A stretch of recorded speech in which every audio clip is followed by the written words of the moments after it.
saya Syida daripada Terengganu. Kita join Forever ni bukan bisnes sebenarnya.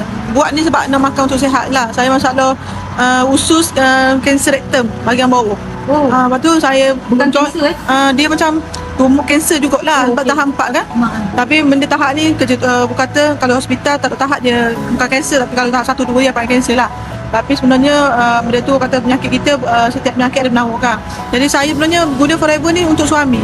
Jadi bila suami saya tak sihat, saya jumpa doktor suggestkan Forever.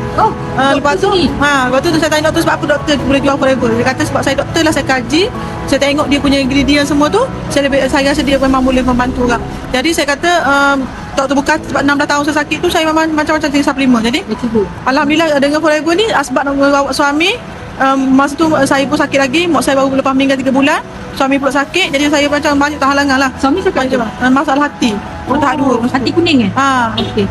Tapi alhamdulillah kan tengok perjalanan tu dia uji dulu sebelum bagi kita result dia. Jadi saya sebenarnya bukan tak minat bisnes sebab kita down, sebab kita sakit kan.